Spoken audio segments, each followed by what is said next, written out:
Hey everyone, welcome to the Func Med Nation podcast. I'm your host, Dr. Steve Noseworthy. The views and opinions of guests on this podcast are their own and may differ from my own. But as always, I try to be respectful of other people's opinions, even when we might disagree.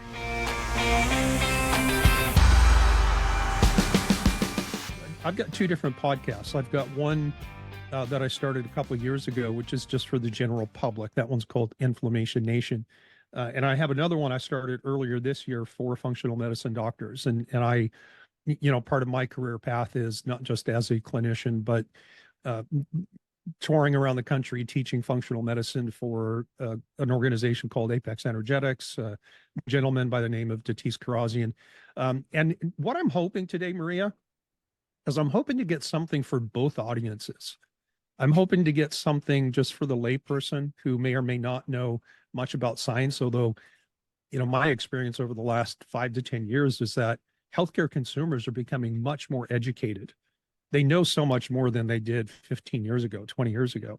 And I think that we have to change our conversation because of that. But I'm also hoping if you're comfortable and willing to dive into some of the science behind some of the topics that might come up today and make it a little bit more physiological and a little bit more clinical. And so I think I'm probably going to end up posting the episode on both podcasts. Oh, well, I'm honored. It's my honor. So one of the things that I like to do when I start out interviews with people is just kind of talk about the origin story. And I have my own story of how I got into health and wellness. And, I've discovered that most of us have a place that we used to be and the place where we are now, and some things that got us from point A to point Z. So I'm kind of interested for you, because I know you do have a little bit of a backstory, but take as long as you want, 2 minutes, 20 minutes, just kind of spin that story for us if you don't mind. This is kind of, people love my story because it was quite intense. But I have been on a ketogenic diet for over 26 years. It'll be 27 years in March. Because when I was a teenager, if you want to do the math, you can. I was 16 years old and I wasn't feeling well. I went to my family doctor and they told me at that visit I had something called PCOS, which is what we know now as a form of type 2 diabetes. Sure. I also was given 3 prescription drugs at the age of 16, one for antidepressant, one for acid reflux, and one for IBS, which is irritable bowel syndrome. And I looked at these prescriptions and I'm like, I don't want to take these. Right. And as fate had it, I had this beautiful golden retriever, but she was losing patches of her hair. And so I took her to the vet that same week. And the first question the vet asked me was, what are you feeding her? I was like, okay. I mean, my doctor told me it was nothing I was doing wrong. It was just the cards I was dealt in life. And little did they realize I worked at this coffee shop. So before school started, I would go to this coffee shop and I would make the scones and the muffins and the cinnamon rolls. And then I would go to school and then I would go back to the coffee shop once I was done with school, and whatever didn't sell, we would close about 5 o'clock. Whatever didn't sell, I got to go home with. You think I'm lying? But I would make extra cinnamon rolls that morning. Just in case. Just in case. Like, especially on Fridays. I knew Fridays was like a big cinnamon roll day, so I'd make a lot.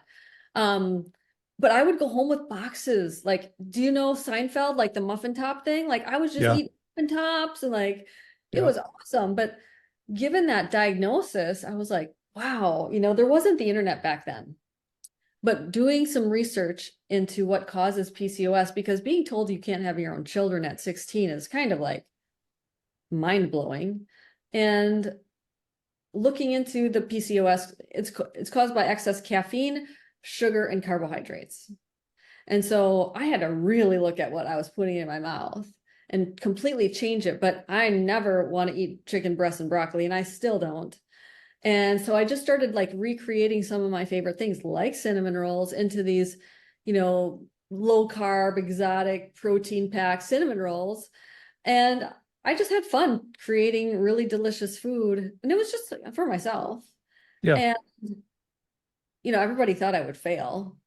And I think that just made me want to do it harder, because what's interesting to me is I really want your listeners to take this home, is when you change your diet, when you try to cut out sugar and become a better person, people are triggered and they are going to try to make you fail.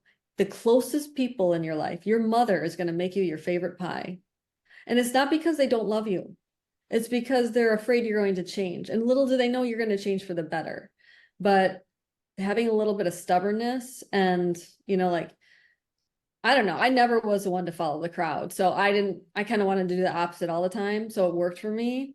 But I understand there are people that just want to go with the crowd and go the easy way and this and that. And people are triggered when you change, and you just have to be very strong. And I'm certainly no psychotherapist, but it seems to me that people don't want to have the light shown, whatever that word is, on the mistakes that they're making, right? Because then all of a sudden it's like, okay, now I'm aware this is an issue and maybe I'm responsible for, taking ownership of my choices. And that could be a subconscious thing, or I'm sure some people think it consciously, but I totally get it, because I was very healthy up until a certain point in life, and then life got too busy and too complicated with marriage, 5 kids, busy clinic practice in Florida, and I just kind of lost control of things, and I didn't want to hear it. Like, people would say, like, what happened to you?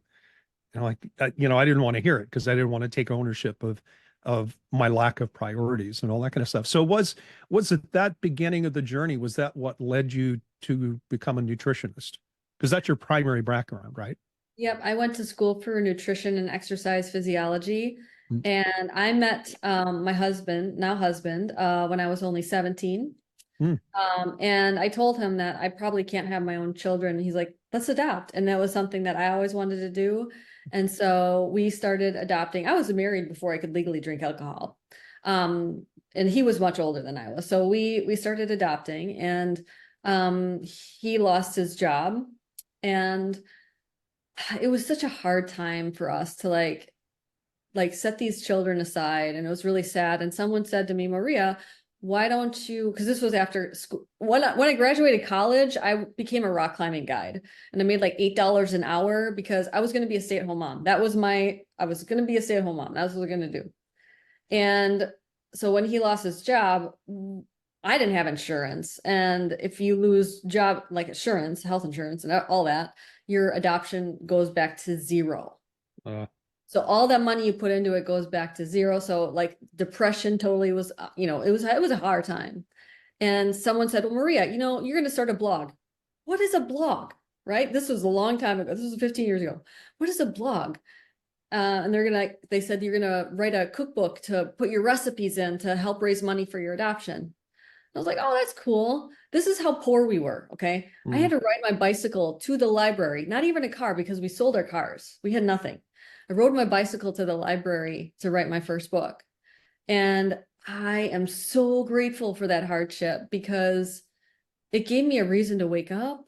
And now it gives me, I live very simply. Like, I don't need much. I don't even have a car, like, because I never liked I like to ride my bicycle. And I just, and now they have e-bikes. So, I mean, come on, they're super. But it just taught me, like, oh, you don't really need a lot, but I don't know. I love telling my kids that story. I'm going to cry on you. Sorry. No, that's okay.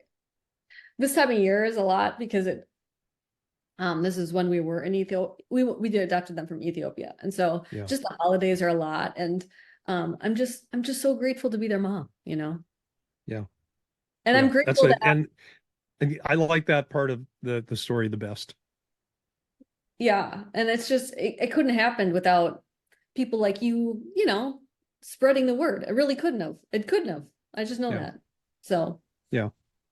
Well, let's transition then. That when I reached out to you, I asked if you would be willing to come on and talk about the fasting mimicking diet. And I know that you don't use that terminology. And can we talk just a little bit about your take and your understanding of Walter Longo's work and his coining of that phrase? Because I'm pretty sure that you've taken that and you have adapted it, you've changed it. And I think I understand the basics of Dr. Longo's work and how he's structured his 5-2 program. But just for people who are listening, who may not have ever heard of the fasting mimicking diet. Can we just kind of paint that picture as best as we can? And then we'll move into your work and how you've modified things, why you've modified things. And so we can kind of start with that and then branch out. So, and maybe a fair question, Maria, is like, where and how and why did you get connected with the idea of a fasting mimicking diet? It would be easier if I started there Okay. because when my first nutritional book, not all my books are cookbooks, my first nutritional guidebook, I wrote a lot about my story. And that's actually the one that everybody loves the most. I talked about how when I started the ketogenic lifestyle, my depression went away, my acid reflux went away, like so much got better, but I didn't lose weight. I was eating way too much cheese, way too many nuts, all of that. I had to, and I just created this myself, pure protein days. And I wish I would have stuck with that term because it really was a pure protein day. There was it was very low in fat, no carbohydrates. It was just lean proteins. And when I would do that a few days a week, not every day, I did it a few days a week, the weight finally came off. And I set dairy aside for a while. And the weight finally came off. And so those were my pure protein days. And I had like recipes that were like pure protein bread, like things like that. And someone's like, well, that's protein sparing. I was like, I don't know what that is. Like, and so they're like, well, technically you should call it this because that's what it is. And so I just kind of went with it. But so is it really his work that I'm trying to mimic? I'm not. I'm just trying to do my own thing. And that term kind of just got piled on it. I wish I would have stuck with the name Pure Protein Days because people are very confused when they hear protein sparing. They're like, it seems like I'm sparingly eating protein. And I'm like, no, it's the opposite. It's the opposite. Yeah. It's the opposite. You're eating a lot of protein and you're sparing it from your body. You're not going to use that muscle. You're going to lose fat. You're going to save the muscle. Yeah. So, and I appreciate all of that. And I think that the model that you've created is very much aligned with the place that I, came to after years of trying to sort this stuff out, not just for myself, but for all the people that I work with over the years. And, just to put it out there as a reference point, and I don't want to turn this conversation into your opinion of Dr. Longo's work. That's not my intent at all. But just for some reference, Dr. Longo's work, he promotes this thing called the fasting mimicking diet. In his words, he says that going through, one of his cycles mimics about a 4-day water fast from a metabolic standpoint, like what changes. And so he has this 5 on, 2 off schedule during a week where you significantly drop calories, and that changes depending on the day that you're in for 5 days. And then you go back to eating routinely. But, one of the things that strikes me about his approach is that it's very low calorie, which I don't necessarily have a problem with, periodically. What I'm not personally a huge fan of is the very, very low protein approach he takes, which I appreciate your take on this. So very low calories, very low protein, even plant-based protein in general, like avoiding red meats and all that kind of stuff. A little bit of fish is allowed, that kind of stuff. And so in his first body of work with the fasting mimicking diet, his whole point was you don't have to fast if that's troublesome or difficult for you. You can follow this protocol of 5 days of calorie and protein restriction, and then you can mimic the effects of a true water fast, right? And he equates it to do 1 cycle of this protocol and you'll get the same results as doing 4-day water fast. And if you repeat this cycle, say every month or every couple of months, then the results accumulate over a period of time. How is he testing this? Yeah, a lot of this, and this is one of the big issues like I've got with everyone and their mother is talking about intermittent fasting and low calories promoting longevity. And I think one of the things that people don't understand is the majority of these studies are done on fruit flies and yeast species and some animals, mostly rodent studies, and very, very few studies in the intermittent fasting, calorie restrictions, and longevity space are done on humans, right? Especially free living humans that are not confined to, like a lab setting where everything is controlled for them. And so I totally agree. So let's just I just wanted to put that out there as a reference point, because if anyone starts to do any research in Google based on our conversation today, they're probably going to come across Longo's work. And I don't want to pigeonhole you, because you're not just a one-trick pony, right? You're not just into keto, right? You have lately been speaking at carnivore conferences. You have this protein sparing modified fast, which is kind of a ketogenic style. And so you have a spectrum. And so one of the questions that I have for you, and we can go through your take on each one of these as much as you want. When we look at something like a protein sparing modified diet, which I'll have you explain what that means here in a second, and then we stack that next to ketogenic diets, and we stack that next to carnivore diets, do you see these as somewhat mutually exclusive options? It's either this or that, or do you tend to see them as I tend to do, as more stops along a spectrum that are really kind of all in the same domain? They're just different versions of.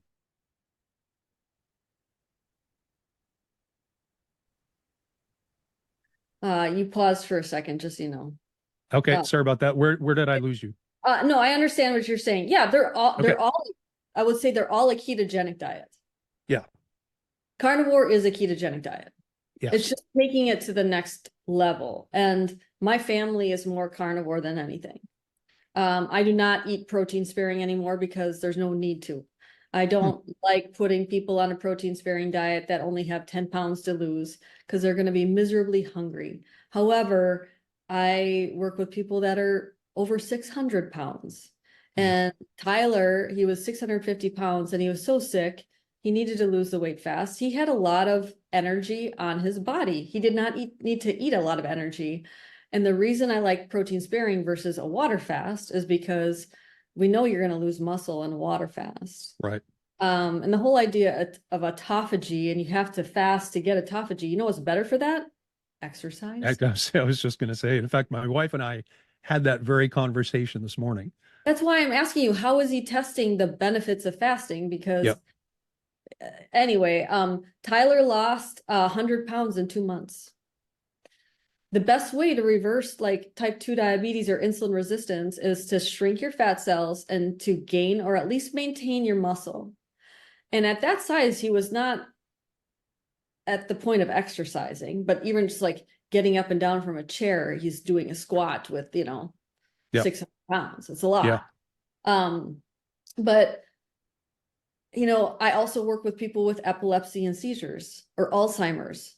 I'm going to go to a ketogenic diet because higher ketones are going to keep those seizures away. However, I've had some people with seizures do better on protein sparing. I'm not sure exactly why, but it's shown that higher ketones will help keep the seizures away. However, higher ketones have never shown to have faster weight loss, ever. So if you think that you need to add fat to your diet in order to get higher ketones or take exogenous ketones in order to lose weight, no, you just have more energy in your body. Because I've been, keto for a long time. My ketones are very low. The longer you are keto, the more efficient your mitochondria are. So that's going to be lower. And I always work out in a fasted state in the morning, whether it be weightlifting, running, whatever. And so I'm using my ketones for energy. So when I finally test, they're really low, but I just used them all. It's not a bad thing, but people get really hung up on this ketone number. I just want to throw that out there. But then there's people like my husband who's he ended up with Lyme disease a long time. We could have a whole podcast with him, dude. Like, he is a science guru. But he ended up with Lyme disease, which is not his fault. A lot of people are like, oh, just eat carnivore, it'll go away. Carnivore is great, but it's not a miracle. I want that out there. It manages his pain, but he never got rid of the Lyme. He went to many Lyme doctors. He's done every protocol, but it was always there. And he, very frustrating, but he ended up with an autoimmune called ankylosing spondylitis, where his joints basically calcify and he's like Stone Man. And he eats the carnivore diet. If he has plants, his pain level goes through the roof. Right. And learning about all the plants, because I remember hearing like kale was bad for you. I'm like, what? Like, come on. but learning about oxalates and all this stuff, you cannot deny the science. It is fascinating Yeah, that, you know, if I put a steak in front of you or a plate of kale, people think that the kale is healthier. Like that doctor you were just talking about, thinking that the steak is bad for you. No, no, no. There's 100 times more nutrients in that steak than the kale will ever have. And it doesn't have totally any agree. anti-nutrients. And that's why I like the whole plant protein.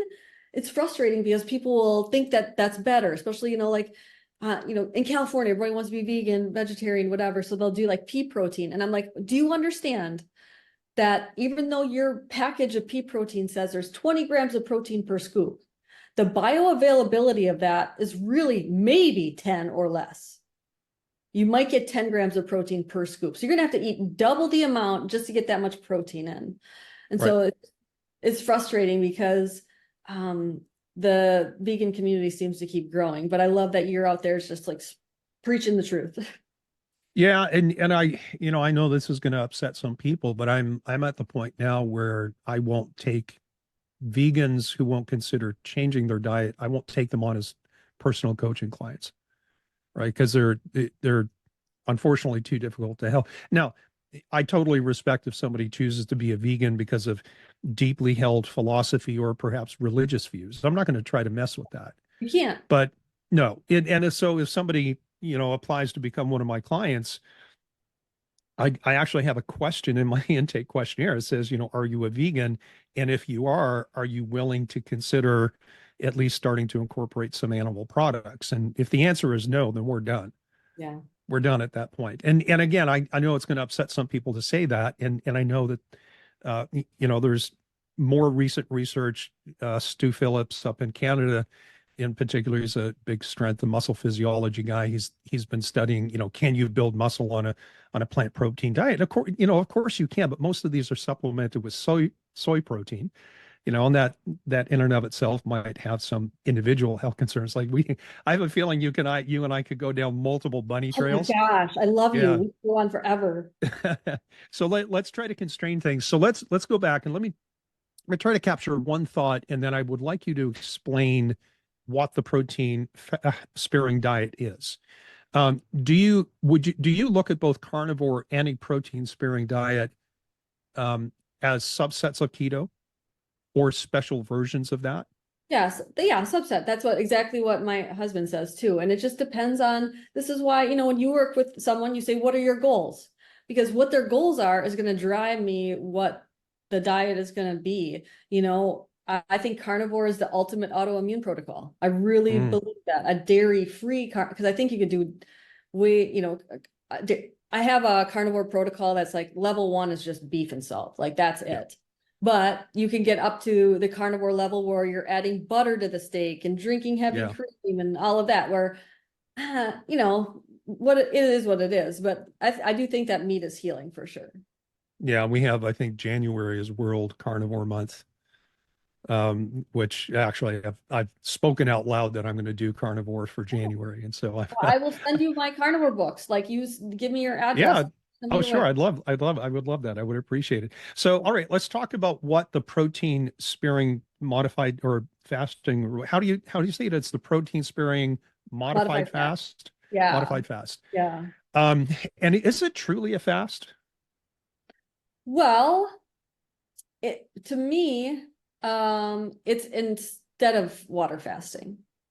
Okay. Um, because you know with water fasting, you know, look at the studies, you will lose muscle mass, and to the point where if you do extended fasting, it takes about 10 days to get that leucine to be able to absorb properly again so you can build muscle. Like it's really fascinating. I can show you that study that we just Well, found. and let's just pause there and let's talk about the leucine trigger because let's not assume that people know the True. importance of leucine for muscle protein synthesis. So why don't you describe the role of that as succinctly as you can? So leucine is an amino acid, and amino acids come from protein. But leucine is a very important amino acid that comes from your diet, and you need to get 2.5 grams at a meal in order to trigger protein synthesis to build muscle. Um, Most people don't get that much, especially for breakfast if they're eating cereal. Mm, Um, But that's really important, especially that first meal of the day and the last meal of the day is to trigger that. But I forgot what I was saying. Well, just describing what the leucine trigger is. Yeah, you just want to make sure that you get at least, depending on your size, but average like 2.5 grams of leucine in order to trigger muscle protein synthesis. And when you're not eating anything, you're certainly not eating leucine, and that's Right. going to, cause some muscle loss. And then once you do start eating, it's going to take a few days for your body to be like, okay, now we can trigger it. But yeah, it's a really interesting study. They're cutting like palm trees down right now. It's just like right here in the window. That's okay. We can't hear it in the background. Okay. So let's translate that, Maria, into something practical, because we were just talking about plant-based protein versus animal-based protein. Leucine is relatively low in comparison in plant-based foods compared to animal-based products. Yep. Right. And I think this is one of the challenges that people who opt for a plant-based approach they come up against. Not only is it just the digestibility of plant-based proteins, the bioavailability, it's the relative lack of leucine. And so I completely agree that if someone is going to start counting the protein they get from plants, you need that much more compared to eating animal products. And so my understanding of the numbers, and this is just simple math, is that on average, if you're trying to get about 2.5 to 3 grams of leucine per feeding or per meal, that translates roughly into 30 to 40 grams of animal protein. And you'd have to go maybe to 50 grams of plant-based protein to get the same thing, assuming that you're combining your proteins to get a favorable amino acid profile. Yep. And so that's kind of some of the science between why many of us do prefer animal-based diets from the protein source. Okay, so what's the big deal? And I'm just trying to let the conversation flow based on what we're talking about. Like, so it's all about protein sparing. I mean, why is that? Is that the pinnacle of that whole dietary approach? Is that the point, is to keep your muscle? Does that necessarily mean that it's not about controlling things like inflammation or insulin or creating hormone balance? Like, if you were to construct a hierarchy, what is the most favorable metabolic change that happens if somebody follows a protein sparing modified fast? You will lose fat without losing muscle, and that alone is going to reverse insulin resistance, which that is the cause of so many illnesses of people that you see. And here's the thing, like, obesity is a real problem. Like, we're in the minority now. If you look at the numbers, most people are in the obese category. It's really sad. And we're making that the norm. It's just, it's frustrating. So you have sick clients and they just want to get better. And a lot of times they need to see results in order to keep going. Otherwise they quit. Even if they feel better, like I did in the beginning, I wasn't going to quit, but I see that all the time. Like, yeah, sure, my sleep's better, my skin's better, but I didn't see the scale go down. And so they quit. Yeah. And this is very frustrating. This is what's really frustrating about like Ozempic and all that. I know you're probably dealing with that, is that when the average person loses weight just by themselves, doing a calorie deficit, eating a special K, whatever, they're going to lose probably 30% of muscle. Most of it is going to be fat, but it's going to be about 30% muscle. When they do Ozempic or tirzepatide, whatever you want to, try, it's about 50%. Yeah, it's like ridiculous. If you do a protein sparing modified fast, it's as low as you're going to get. It's about 3%. Yeah. And what's really frustrating is eventually they're going to get off those drugs, right? Hopefully it's $1,000 a month. Yeah. And when they get off of it, their body composition is worse because they just lost all that muscle. Their type 2 diabetes is not better. Their insulin resistance is not better. They're weaker. And here's the thing too, about the whole longevity, like is protein aging me, like mTOR and all that is aging, whatever. I don't care. I want to be 80 and running every day rather than 120 and in a wheelchair. Yeah. Yeah, and it's funny you say that because on my podcast I tend to do mini series. Like I'll take a topic and I might do 5 episodes or not some have gone 12 to 15. Right. And lately I've been talking about longevity and I made the point the other day is like don't ever let anyone tell you or convince you that eating animal protein, particularly red meat, is going to give you cancer via any mechanism, particularly by driving mTOR, right? And this is, this is I think a huge problem in the health and wellness space is that people latch on to one part of very complex biological mechanisms, all of which have interconnected and interdependent subsystems, and they just pluck one thing out and say, okay, this is what it is, this is what it does, and how do I control that and change it? Mm. And I'm a huge advocate of having a systems-based view of human metabolism, and that's what we try to practice, what we try to teach in the seminars. But I'm kind of with you, like this whole semaglutide stuff. I have people, and sometimes it's friends and family, like, hey, have you heard of this? Here's an article. What do you think? And I'm like, I wouldn't put my wife or Mm. myself or any of my kids on these things. Mm. I just wouldn't do it. The trade-off isn't worth it in my mind because you're trading radical body composition changes and unfavorable ones for long-term health and wellness. Right. And we don't know the long-term health. No, we don't. You know that thyroid cancer increases by like 50%. It's huge. It's something that I don't think we know the true long-term risks yet, but we live in a society that wants, a change right now. They don't want to wait for it or work for Yeah. it. Yeah. All right. So we've been talking in and around it, and we kind of get close and then veer away into Oh, I another know. topic. So, what is the protein sparing modified fast? How do you do it? General guidelines, because I'm sure it has to be tailored for individuals. Right. And this is my way of doing the protein sparing modified fast diet that I've found to be the best over the 20 years of working with people. I know that there's a few other people that do it much differently, but this is the way I like to do it. Maximum of 3 days a week, you can have a protein sparing modified fast day. And I do have a free calculator if you don't mind me plugging this. It's on my No, website. no, I'll put links to all of your websites and anything you want. Just make sure that I have the proper links, and I'll put them in the episode description. Well, I have a free calculator, and this Mhm. calculator will give you your keto macros for weight loss, and then it'll also give you your protein sparing macros for weight loss if that's your goal. Like you can do it for muscle building, whatever you want, but 99% of people want to lose weight. And so it'll give you your keto macro days and then your protein sparing days. Protein sparing is a low calorie diet. It's about 800 calories a day. This is why I don't say do it every day, because there will be some metabolic adaptation.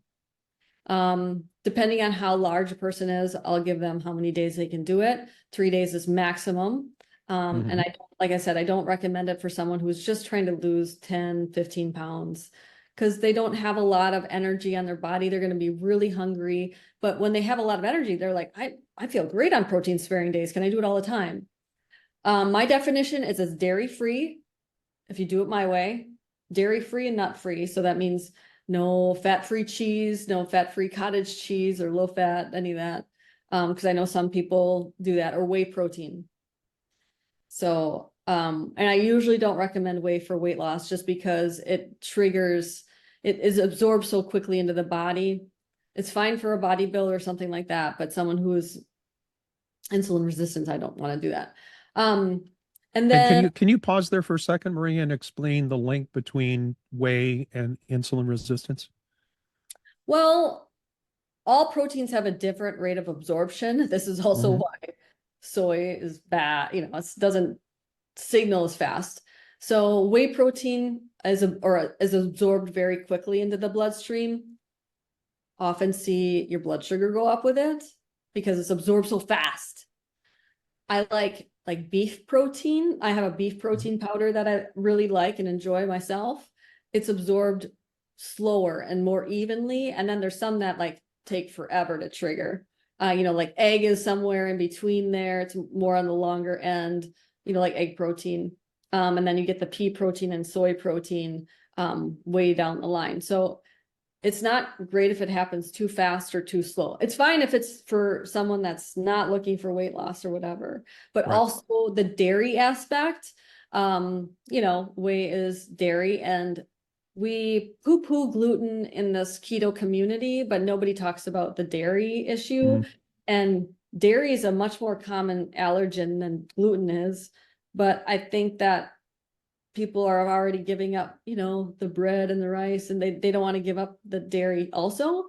So, and we, you know, we can talk about that later, but that's why I choose, like, meat is like a really great rate of absorption.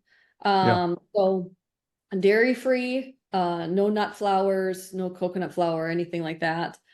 Well, Um, you're hitting like all the high points and all the mistakes people make. Like people go gluten free and all of a sudden they become a gluten free baking expert and they're using all these different like almond flour, coconut flour, whatever. And those are not necessarily good choices for people. I know. Yeah. The thing about nuts is it's a lot of fat and a lot of carbohydrates. And if you think about like animals that fatten up for the winter, they eat nuts Hmm. that are a lot of fat, and carbs are a great way to gain weight. And that's what Yeah. nuts, nut flours are.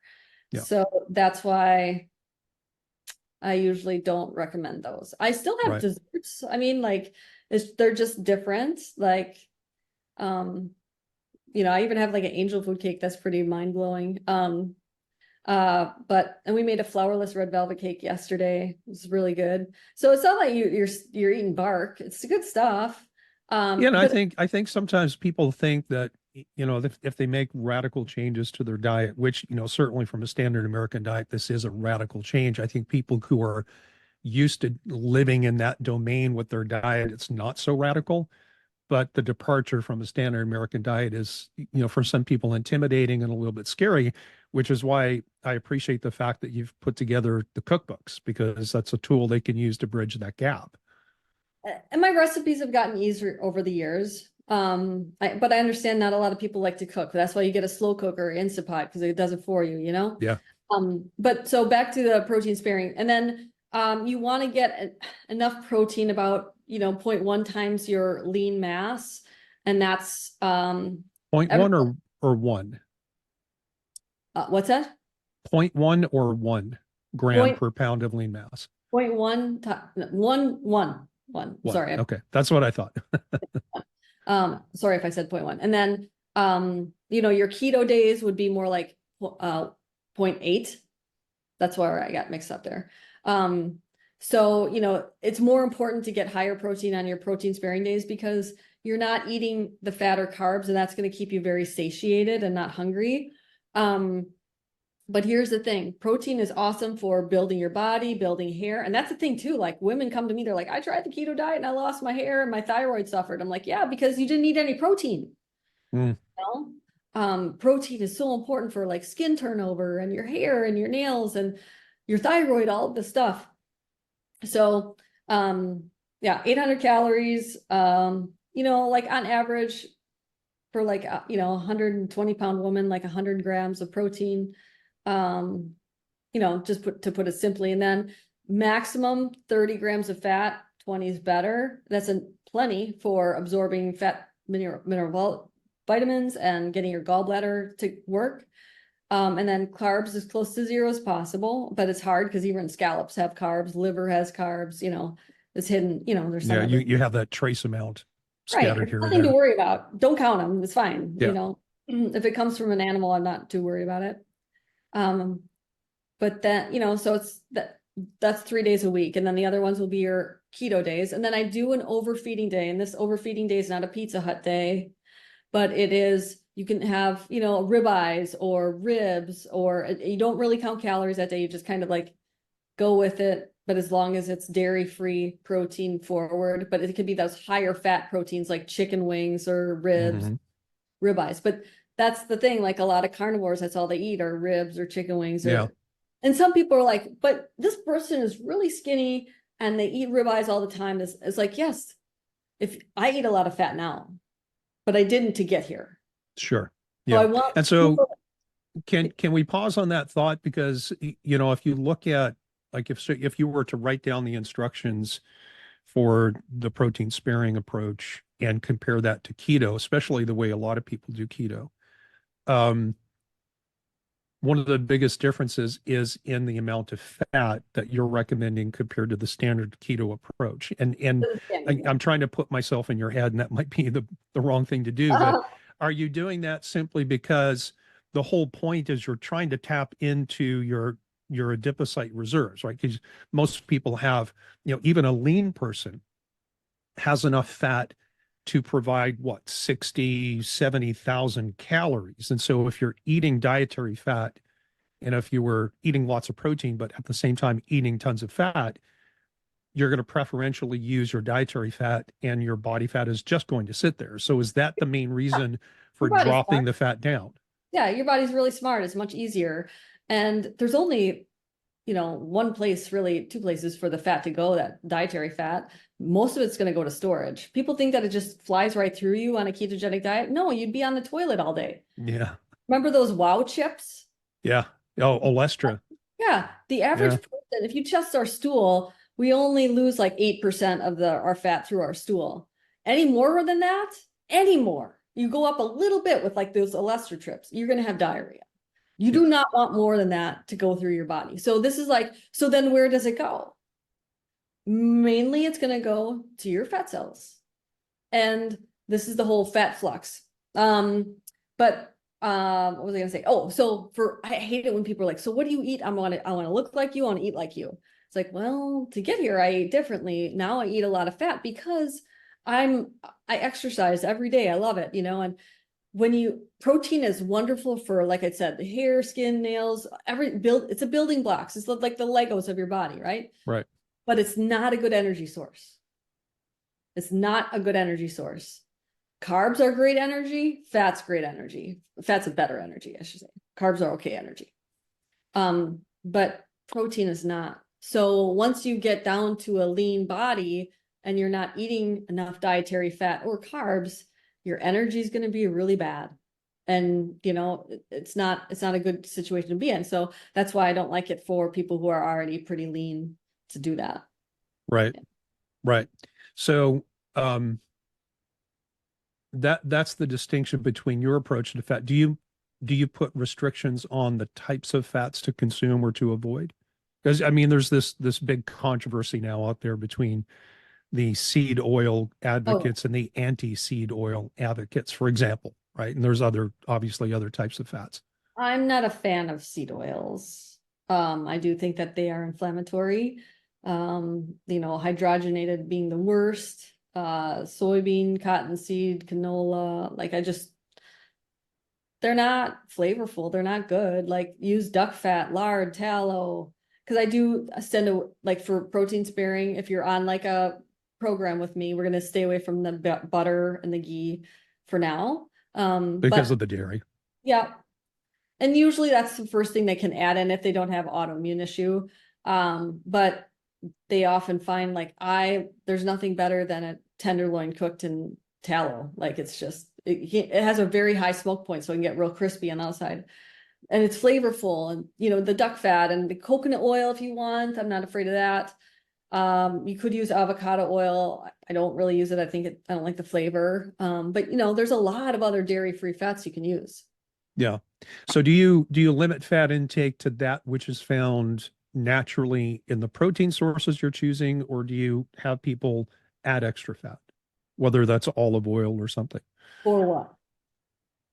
Just to meet their fat requirements, which I know are lower than what most people would expect on a keto diet. You do not need to add, you do not need to add any fat. You're going to have to probably use more egg whites than yolks, because you're going to get enough fat in there. Like, people don't understand. Fat is in lean proteins also. Sure. Like, I remember when I was young and, trying to lose weight, and my mom would get chicken breasts from Sam's Club, and I was looking at the package. I was like, why is there fat in the chicken breast? And I'm not afraid of fat now. I just want that to be clear. And I'm not saying, this is why I do have a lot of options, because the way you're going to have success is the diet you can stick to. Yeah. And that's also why I have oodles of recipes, including a Pop-Tart, because I feel like, if you want it bad enough, you got to make it, but you can have it. But it's a diet you can stick to. That's what's most important. But it is very effective when someone really wants to see results. And like, do X, Y, and Z, and you'll do great. Yeah. So we've mentioned protein a couple of times, and you've given some protein levels that you recommend. What's the rationale behind cycling the amount of protein on your keto days versus your protein sparing days? Oh, it's just because on your keto days you have more fat, and it's not that you have to add butter to steak. But you can have like, a steak that has more fat than like a tenderloin. A tenderloin is definitely a protein sparing day. And sometimes people have a hard time hitting their protein goal for a regular keto or protein sparing day. And I'm like, just pick one of my protein sparing recipes, put it into your meal planner, and you'll hit your protein goal for sure. The other meal you don't have to worry about so much. But it's just that, your calories are much higher, quite a bit on a keto day. They're much lower on a protein sparing day. And yeah, the volume of food you can eat in protein is infinite amounts. Than like if you have a pat of butter versus a piece of, fish, like the volume is much bigger. yeah. So like, it's just, you can have a lot more, you can get away with more protein on a protein sparing day because the calories are so low. Yeah. Yeah. And no, I totally get that. What's the lowest? And I know that you base your calculations on lean body mass, which I like that approach. And so I have two questions. Number one is, what is the lowest in terms of absolute grams that you would have someone take in, even if they're just a very small, frail person? A protein? And of protein. And then the second question is, would you modify your protein recommendations? Let's say you have two different people coming to see you, and one is 100 pounds overweight. So you clearly don't want to base your macronutrient prescription on their current body mass, right? You want to do it on, you kind of feed the body you want, not the body that you have in circumstances like that. Yeah, base it on their lean mass. And so would you give a different number for someone who wasn't 100 pounds overweight? Let's say they had that only 10 pounds to lose, but their primary goal in looking at a dietary approach like this is not weight loss per se, maybe some composition changes, but predominantly say they have Hashimoto's and they're trying to do that to control their autoimmunity. Do you keep those protein recommendations the same, 0.8 on one day and 1.0 times lean body mass, or would you modify it for that second person? I would modify it for just about everybody. If somebody has cancer, certainly not going to go that high in protein. I would say don't do any collagen. Like there's definitely different situations in life where the protein requirement will change. Yeah. For Hashimoto's, dairy, gluten, it's more about what they're putting in their body and, getting enough protein. So maybe even a little bit more, especially if they want to change their body composition. Yeah. Somebody with osteoporosis, I'm going to go way high in protein because your bones are mineralized protein. I have an interesting story. I was running the beach the other morning, and I usually run before the sun comes up, before I start work. And so it's still kind of dark out. And a woman's like, "Oh, Maria Emmerich." And I was like, "Oh, geez." I looked like a drowned. I was like kind of sweaty, wet. And I was like, "Yes." And she's like, "Oh my gosh, I'm so excited. You changed my life." And she was so sweet. And she said, I needed to find health. And so I started extended fasting. And a year later, I was diagnosed with osteoporosis, not osteopenia, but osteoporosis, which is like, the next level. Yeah, it's here, not it's coming. Right. And she said, so I changed and I did your protein sparing method because she looked super fit. I was like, I can't imagine you overweight at all. She's like, I was. And when I changed to protein sparing, now I no longer have osteopenia or osteoporosis. My bones are great. But that's the thing, like we think this fasting is this great diet. And I think that there's a place for like cancer, maybe if I had that, I would do it. But the majority of us, we need it. Yeah. And so in terms of difficulty, in terms of execution, I think I heard you saying a maximum of 3 days per week. Is that on a week-to-week basis? And if so, for how long? Depends on how much you need have to lose. So just until you reach your goals. Yeah, week to week basics until you reach your goal. Or, if you want to take a break from it. And I would say, like, if you are going to take a break from something, I would take a break from doing protein sparing days, but don't add the dairy in. There's this dude on Twitter and he's like, sorry if I say this, but damn you, Maria, you are right. I finally cut out all of the dairy and the scale is finally going down. And that's all he changed. His macros were the same, calories were the same, but he cut the dairy out and the weight started coming up. What did he replace the dairy with to be isocaloric? Fattier cuts of meat and lard, tallow, duck fat, something like that. Yeah. But when people are like drinking bulletproof coffees with butter and cream and this and that, and they tell me that, oh, I fast until 1 o'clock, but they had that. I was like, you just had 500 calories of pure fat. That is not fasting. It's not. I would much rather have you have a steak and eggs for the same amount of calories than drinking your calories. Yeah, and that, speaking to just the general public, I would like to point out to people that, the human body is designed as basically it's an input-output organism, right? And your diet and what you choose to put into your body is a set of signals that that asks or requires a certain response from the body, right? And this is, one thing I've been thinking about this a lot lately because in the functional medicine space, and I've been teaching functional medicine seminars for, about 15 years now. When new doctors get into the functional medicine world as practitioners, they want to learn about techniques and strategies to figure out what supplements to give people. It becomes a very supplement-centric approach. And so the average person who might go to see a functional medicine practitioner, it's very likely that they're going to get a whole list of supplement recommendations with little to no guidance on things like dietary change or lifestyle modification, particularly exercise. And I want to come back to the exercise piece and get your take on that in combination with protein sparing.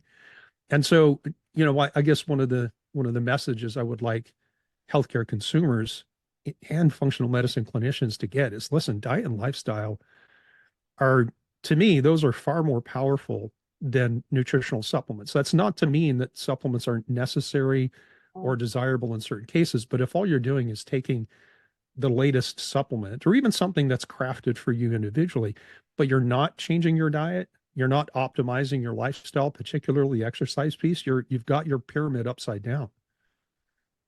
I love supplements, but I tell them, if you don't do this food plan, don't waste your money on those supplements because they're going to do nothing for you.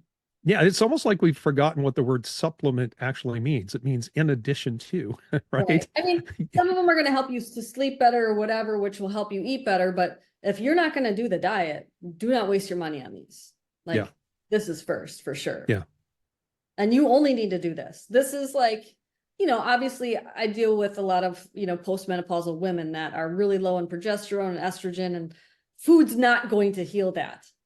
Which I really don't like when some carnivore experts say carnivore heals everything. I'm like, we get older. Like, we're going to get wrinkles. We're going to get, like, that's not, like, people are very hard on my husband with his autoimmune issue. And he's like, I did not cause this. Stop. Like, I cannot get rid of it at this point. I can, manage the issue and it's not progressing, but like, people think that remission and cure are not the same thing. Right. So yeah, and that's something that we have to trumpet all the time with, just with people, is because they expect cure, and that's, no one knows how to do that yet. Hopefully at some point we'll be able to do that. But so back to the exercise thing, because I know that you're very physically active. I know you love the outdoors. I love that picture that you posted social media, maybe a couple of months ago. You were talking about, I think you're talking about hunting. I'm a bow hunter. You're a bow hunter. I'm Canadian born and raised. I actually got my US citizenship this year, so I'm a dual citizen. But yeah, thank you. And we spend every summer back in my home, which is Newfoundland, Canada. It's the East Coast, and every September I go moose hunting with my dad, my brother-in-law, and usually one of my nephews. And so, but I've never ventured into the bow hunting aspect of it. It was just never part of my upbringing. So I appreciate the fact that you're not just like, all you have to do is fix your diet. I mean, lifestyle is an important part of that as well. And diet can do a lot. It can't do everything, just like exercise can do a lot, but it can't do everything. So how do you approach, or do you even do that, or do you leave that to other people? Because I know you have a background in exercise physiology. Yeah. So how do you approach the thing? Like, do you have certain people say, okay, your capacity is so low, we're not doing anything but maybe walking up until a certain point? Or do you have an approach that you like people to use and you just like just stick with it until it kicks in and you're okay? Well, first of all, I want to say moose is the best meat I've ever eaten. Like they eat aquatic, so it's like super delicious. And It I was is. I was on a carnivore TV show, and I helped these participants with their lifestyle, and they invited me to hunt in Newfoundland to hunt moose. And I was Oh, like, where did you go? I didn't go yet. And I Oh, you told my haven't. dad, because I don't gun hunt. And I told my Okay. dad, would you bow? Because he has hunted moose. And Yeah. he's like, I wouldn't bow hunt moose. It's very, because they're very skittish, and usually when we get an animal, it's usually 200 yards plus. All I right. mean, it's not like you can't do that with a bow, but Yeah. They have yeah, them in their yard. Like they're always texting me pictures of the moose yeah, because no, he grows alfalfa. And it's really hard for, I guess, I don't know. Deer love alfalfa. They just have a lot of animals. sure, Anyway, here's the thing about exercise. Do you remember having to run the mile in the school? yeah. My mom remembers I tried to break my leg so I didn't have to do that. Oh gosh, That's how much I hated running. And now it's like where my best ideas come from and all that. Do I make my clients run? Absolutely not. yeah, And finding these amazing studies of people that just, if they don't want to exercise, just stretching alone will help maintain their muscle so they don't lose that as they're losing weight. So if they don't want to go the protein sparing route, just stretching will help them to keep that muscle while they lose fat. So it doesn't have to be going to the gym. I hate the gym. I lift weights here because I get to watch whatever I watch. I don't have time to watch TV, so I watch a trashy show and I just lift some weights and laugh, and it's enjoyable, right? yeah, You have to make it fun. You can't yeah. do stuff you hate. If it's dancing, dance. I'm a terrible dancer. I love to paddleboard. Like it's just, and moving after meals is also very important for blood sugar. And it doesn't, if you're like, it's winter, vacuum the house, or clean the kitchen, or even making a meal. Here's the thing, like people, they don't want to cook and they don't want to clean, but if it's, but they'll go to the gym after work and run on a treadmill, which sounds like hell to me. If they would just walk around the grocery store, get the groceries, turn some music on while they cook dinner, and just move their body, you're going to burn pretty much the same calories, you know?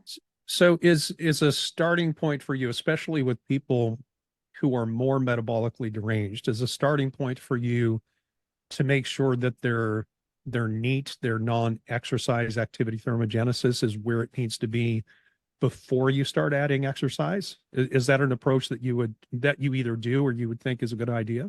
Well, I do want to say, like, I have situations where they can't exercise. Yeah. They're my husband can't move his body. It's just the way it is. Like it's, so I work with them that way. And I'll probably say before exercise, I address sleep. I think that sleep is more important than that. And I do tell people, if you are waking up an hour earlier and getting an hour less of sleep to work out, don't do that. Yeah. I think sleep is more important because if you look at, even if you eat the same foods, but you slept 4 hours versus 8, your blood sugars are going to be much better on the days that you ate or slept 8 hours, Yeah. even if you eat the same thing. Yeah. And we have many studies that show just a single night of sleep deprivation leads to increased insulin resistance for a period of, like, I want to say 18 hours, which is It's significant. It is. Yeah. So I would say I addressed that. And then, depending on their abilities, whether it be stretching, yoga, like finding something that they do like, but I do want them to find some sort of strength training. And like I said this on YouTube we did a live the other day. I said 5 minutes is better than nothing. Yeah. 10 minutes is better than 5. And that's how I look at it with my life, because sometimes like everybody says, oh, I'm too busy to cook. I'm too busy to work out. I'm like, you're not busier than I am. Like, stop. Like we homeschool children. I'm working with celebrities. I wrote 4 books in a year. Like, you're not busier than I am. Like, Yeah. just get over it. Yeah. But That's a lie that you tell yourself. yeah, but it's easy to not pick the weights up when I'm really busy. I Yeah. got 5 minutes. Who doesn't have 5 minutes? Just Yeah. feel the burn, do some bicep curls, feel the burn. And I don't have fancy equipment here. It's a very small place. But I have a few things and an ab roller, like it just, and Yeah. I used to hate working out. I hated it. And Yeah. now when I don't do it, it feels like something's, because I do it in the morning. It feels like something's off in the day. To anybody out there listening who thinks that, stopping and doing something for 5 or 10 minutes is pointless because it's only 5 or 10 minutes. Earlier this year, I did an interview. We did a 2-part series because we ended up talking for like 3 hours. His name's Marty Gabali. He's a PhD researcher up at McMaster, and he's one of the key researchers in the world in high intensity interval training. And I believe he coined the phrase exercise snacking. I might be wrong on that, but if he didn't coin it, it was one of his very close colleagues. And that's, to me, I love that mental imagery. Like if you can't take 30, 40, 55 minutes, whatever, if you have 10, do something in that 10 minutes. It will make a difference. It will. And it's more powerful to do a few different bursts throughout the day rather than 1 hour all at once. So if it's exhausting and like an hour, I don't have an hour, just do like 10 minutes and then later do another 10 minutes. And having your heart rate go up and down like that is in the long term much better for you. Yeah. Yeah. That's one of the things I just talking about the podcast, I've been talking lately about developing VO2 max and zone 2, zone 5 training and the impact on longevity. It's not just longevity. It's like you said earlier, I can't remember how you said it, but the way I say it, I quote, there's people listening to the podcast are going to get tired of me saying this, but Ashley Montagu is a British American philosopher. He's not alive anymore, but he's the guy who said the goal of life is to die young, as old as possible. Right. And what you said earlier, if I remember correctly, is like, it's not, I don't want just to be old. I want to be old and capable. Right. I still want to run on the beach and bow hunt and, whatever it is, the stuff. I mean, that's really, it's another way to say it is adding life to your years and not just years to your life. I'm more active now than I was as a teenager or in my 20s. Really? Yeah. And that's amazing. I don't know. It doesn't feel like I make myself do that. I just crave it. Like if I have a bad day, we all have bad days. We all have sadness. Mm-hmm. And instead of reaching towards the box of cinnamon rolls like I once did, which never made me feel better, I found things that truly made me feel better. Yeah. And one of the big differences is that it makes you feel better for longer. Yeah. And once you get over, they say embrace the suck. Once you get over that initial, oh, this is hard, I don't really like it, the sense of well-being that carries over. And in particular, and I don't want to lose sight of the fact that we're talking about diet and how important that is, but when you run those two paradigms parallel and you're optimizing, and let's say even 3, you're optimizing your sleep, you're optimizing your exercise and activity level, and you're optimizing your diet. My gosh, how powerful is that? Super powerful. Like exercise is and was my antidepressant. I don't want to take them. And sure, food changed that for me, but exercise still just like super dopamine surge for me. Like I just love it, Yeah, it's the one that consistently shows in the literature to be effective in treating depression, right? Get up and move your body. And I do feel like even having a mirror, if you want to start lifting weights, having a mirror and seeing yourself get stronger, don't think of it as vain, because there really is a signal going on in your brain that gives you that high. So it's not that, you want to stare at yourself, but just seeing yourself get stronger is much more powerful than just doing it in the kitchen and not seeing yourself. So just, I don't know, put that out there. Yeah. I'm watching our time here, and I want to be respectful of yours. I appreciate the time you've been able to give me so far. What's the craziest transformation story that you have in all the work that you've done? I have a couple. One of my favorite body transformations, her name is Twyla. Um, I have a certified keto coaching program, and she's now one of my coaches. But Twyla, she lost 274 pounds. Oh, wow. Yeah. And she was at the point in her And life. what do you know what percentage of that was lean mass versus body fat or vice I versa? don't, I don't, but I do know that, she's moving her body like she never could before. Oh, of She wouldn't course. even go to the grocery store because if she needed to go to the bathroom, she couldn't fit in a stall. Like Wow. little things like that you don't even think about. And, she couldn't clean herself or anything. And now she's just fit as a whistle or whatever you want to say. And I'm gonna probably have to have another interview, but she was on the cover of Women's World magazine, Hmm. and it was just interesting. She did protein sparing days. She knows that when her weight creeps up, she has to cut out the dairy because it will come back in, but then she just cuts it out, and because this is the thing, like some people hate the scale, but if you don't weigh, and I'm not saying that it says everything about your body composition, all of a sudden 50 pounds go by and it's a lot harder to lose 50 than it is to lose 5. Sure. So just kind of keeping that. So she keeps an eye on the scale, and if it does go up, she cuts out dairy for a week or whatever and gets back down to her happy weight. And she's just a blessing. She has a lot of excess skin, but she does not want to get rid of it because there's a lot of side effects and things like that. Hmm. She's like, these are my war wounds. Mm. She's just an awesome person. What was the time frame that she lost the 274? I can't remember at the moment now. It I was mean, we're fast. not talking like 3, 4 months, right? We're talking a year, No, year and a half. year and a half. Yeah, it was Yeah. over a year. I know that. But I did have someone lose 170 pounds that I'm going to post on my Instagram in 1 year, a woman. And, it's just people don't think that it's possible. Like, oh, you only should lose, so many pounds. But when you're, I don't know, when you're so sick, reversing it is important. And you're eating good food. And, but my favorite non-weight one is, her name's Kiki. And I used to go to the gym to lift weights. I would do body pump. I don't know if you know that class. And there was a woman in my class. I didn't know who she was, but she always wore a bandana and she didn't have any eyebrows. And she came up to me. She said, Maria, I want to hire you. I have alopecia and I heard you could help. I heard you had some testimony. So she was a professor. She came to my office and it was like September. And so she didn't come to body pump anymore because I would go during the day. And she kept in contact for a while, but then she just went away.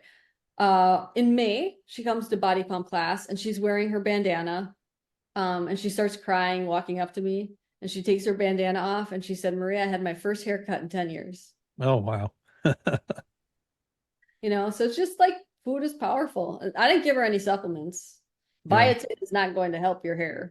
No, no. Yeah. And, I have on a fairly frequent basis, ladies asking me, what can you do for hair loss? And my answer to them always is, if I could figure that out and bottle it, I'd be a very rich person, you know, Yeah, different things for different people.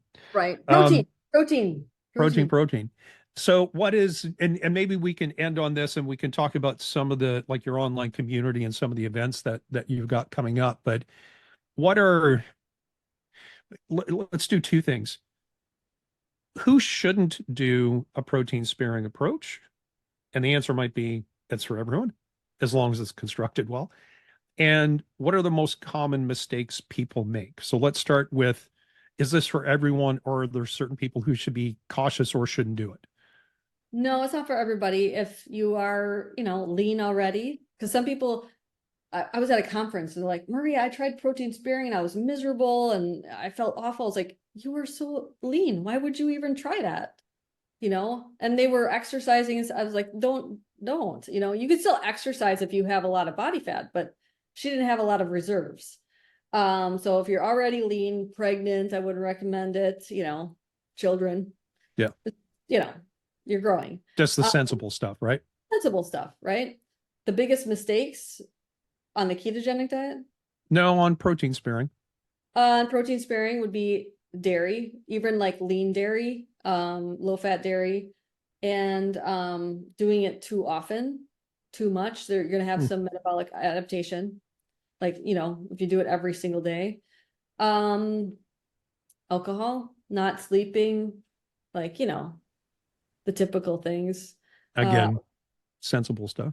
right, right. But, you know, like there's, if you're stuck and that's not working, you know, getting your hormones tested and different things like that, because you might be, you know, might not have any estrogen, no progesterone, no testosterone, and you're miserable. Like it's not, food is going to help some, but it's not Yeah. going to fix those hormones. So like, Yeah. there's a lot of reasons people don't feel well, but food is one of those easier answers to change.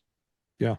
And most people Yeah. save eating this way. I'm just going to say that. Don't say that it's too expensive either, because you're not snacking, you're not eating, you know, the junk. Yeah. That's And half the week, your calories are maybe half of what you would normally yep, consume. yep. Yeah. Awesome.